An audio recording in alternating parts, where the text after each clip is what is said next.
Hey everybody, welcome back to Shine with Jessie. I'm super excited to be here with you all. So today I have a very important question for you, okay? I need you to be really thinking about this one. Do you like cake? Hmm?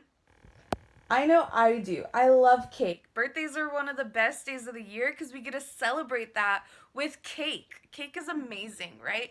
Chocolate cake, vanilla cake, pumpkin cake, carrot cake. Like, I even like cake with vegetables in it. That's how good cake is. So, if we think about cake and how awesome it is, then everything that goes into a cake has to be really good, right? Because if cake is really good, then everything in it has to be really good. So, if it's like a chocolate cake, then we have chocolate. Chocolate's awesome. Maybe not cocoa powder, though. Uh, I don't know if you've ever tasted cocoa powder on its own. It's really bitter. But chocolate, like a chocolate bar, pretty legit. That's good. Milk in some cakes. Milk is okay. Um, let's see. Sugar goes into a lot of yummy things, right? Makes them sweet. That's awesome. Vegetable oil. Okay, I might not want to be drinking vegetable oil, so maybe that's not a good example. Eggs. I mean, maybe not raw, because when you put them into a cake, they're raw. But I like eggs scrambled, so I guess that counts. Flour. I don't think I want to be eating flour on its own. Okay, so maybe everything that goes into a cake isn't that amazing on its own. But when they come together, when you join each of those ingredients together and put them through a certain process, it makes this wonderful thing, right? It makes a cake. So today I want to be talking to you about the story of Joseph. Now, not Mary and Joseph, but Joseph uh, in the Old Testament, the Joseph of many, the Joseph with the coats of many colors. Now, Joseph was uh, the second youngest son of 11 brothers. He had 11 brothers. That is a lot of brothers. But he, before his youngest brother was born, he was the favorite.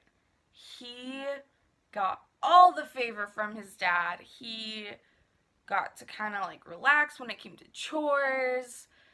His dad paid extra special attention to him, always made sure he had the best of everything. And then one day, Joseph comes up. Joseph's dad comes to him with this coat. This really, really, really beautiful coat made with really expensive material. And his dad gives it to him. The important thing here is his brothers didn't get a coat. And Joseph started having these dreams of like the stars bowing down to him and all these things that were representative of his brothers bowing down to him and his dad and his mom bowing down to him. And so at this point, his brothers really did not like him. They didn't like the idea that they were going to be bowing down to their younger brother. Um, and so they decided in secret that they were going to hurt Joseph. They were going to make it to where he would never come back home. And so they had this meeting, and then they wanted to kill him, but then they were like, oh, that's maybe too harsh. Let's sell him into slavery so that at least we get some money back from this. And so they end up selling Joseph, and they sell him to people who sell him again in Egypt. So he ends up in Egypt, and he ends up in the captain of the guard's house, right? He ends up in like pretty high ranking household um, in Egypt. And so he does actually really well there as a servant. His master adores him, he trusts him, all the other servants respect him. He does pretty well in this household that he gets sold into. Until one night, his master's wife comes in and she wants to do things that are going to hurt her husband, and Joseph is not having it. He does not want to participate in anything because he respects his master. He likes the guy. And so the wife is very offended by this, and because she was expecting Joseph to be on board with her 100%. And so she lies to everybody and says that Joseph attacked her. And so he ends up in prison. The master throws him in prison, and so he's there for a very long time. He's in prison for a grand total of 10 years, probably maybe longer than that. But in the Bible it says 10 years. And so while he's in prison, he meets these two guys, other prisoners. They both worked for Pharaoh, the Pharaoh who was the king of Egypt. That's what the Pharaoh is the king of Egypt.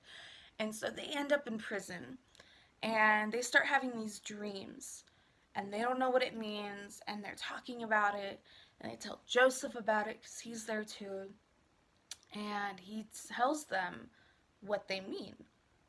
And he says one of you guys is going to go back to Pharaoh and work by his side again, and the other one of you is going to die. And so the one who's told that he's going to die is terrified. The one who's told he's going to go work with Pharaoh is very hopeful. And then both end up coming true. One gets executed and the other goes back to work with Pharaoh.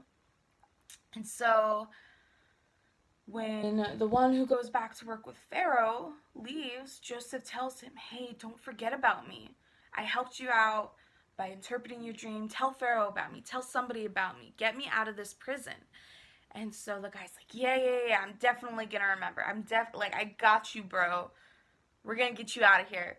And so he leaves and he forgets about Joseph. For 3 years, he forgets about this guy who helped him out. Until the Pharaoh starts having these really weird dreams. And he can't figure out what they mean. He's calling dream interpreters. He's calling magicians and sorcerers. He's calling everybody he can think of to tell him what these dreams mean. And nobody has an answer for him. Until the guy that was in prison remembered about this other prisoner who helped him interpret a dream he was having. And so he tells him about Joseph, and the Pharaoh takes him out of prison and says, okay, if you can tell me what my dream means, well, you'll no longer be a prisoner. You can come work for me. And so he tells Joseph 2 dreams that he's been having. And Joseph responds that God has told him what the dreams mean. And what they mean is that in Egypt, there's going to be 7 years of really, really plentiful growth and plantation. They're going to have a lot of food and abundance. Now, after those good 7 years, there's going to be 7 years of famine. If you don't know what a famine is, it's when there's like a drought and there's terrible weather and you can't really grow things, and every plant life around just kind of starts to die. That's what famine is, when there's nothing growing in the ground to eat. And so Pharaoh trusts this guy, and he sets him up to be in charge of making sure there's food saved up during the 7 good years for the 7 bad years that happen. And so Joseph is in charge, basically, of Egypt. The only person above him is Pharaoh. And so he's in this really great position. And then for 7 years, they're doing a really good job of saving up food, of making sure they have enough for the 7 bad years when nothing good is going to grow out of the ground. Sorry. And then the famine hits, and everybody's starting to suffer, except for Egypt. Egypt is actually doing pretty well. They have food saved up, and they're giving it to the people who live in Egypt. And then these 9 men decide to come in one day. They are not from Egypt, but they need food. Their family is struggling. And so they go to Joseph and they beg him. They beg him to sell them some grain, something that they can take home to their father. And when Joseph sees them, he recognizes them as his brothers, his older brothers, who sold him into slavery, made him a prisoner for 10 years. And he's immediately hit with anger. And so he and his brothers go back and forth. He decides not to tell them that he's Joseph. He looks very different. He looks like an Egyptian at this point. He's dressed like an Egyptian. He doesn't look like the teenager that he was when he left all those years ago. And so he kind of toys with his brothers and they go back and forth, but he finally tells them that he's Joseph. He finally tells them that he's their little brother. And they all are just very emotional about this. They feel super guilty about what happened.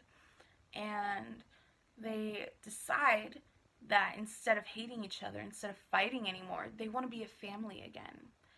And so they move their family, including their father, back into Egypt, where they are in Joseph's favor. And they live a very happy life after that. Now, the point of this story and Cake is that there are times where the parts of this story were really, really awful, really not something that anybody would want to or should go through. Just like the ingredients in Cake. You know, there's some really good moments where he's in favor with his father. Like, that's like sugar, that's like chocolate. When he is in favor with his master, when he first gets sold.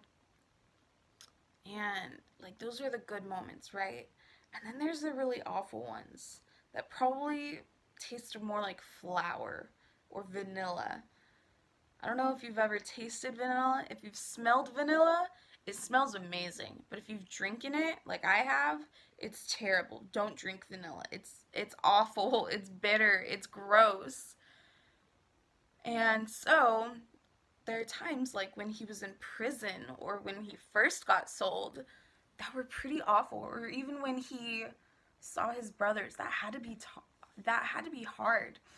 But in the end, good things happened. Their family didn't suffer the famine. Joseph became a very trusted and highly appointed man in Egypt, and none of that would have happened if they didn't go through the hard things, if they didn't go through the things that probably tasted more like flour than sugar. And so, when you are in a situation that you don't like, when you are in the thick of it, and you are struggling to understand, why is this happening? I want you to think about it for a moment. I want you to stop, take a breath, and think. Is this a bad moment? Like, is this how everything is supposed to be? Or is this just another ingredient that's going to make my cake amazing? Alright, that's the lesson for today. I love you guys, and I can't wait to see you again next week. Bye.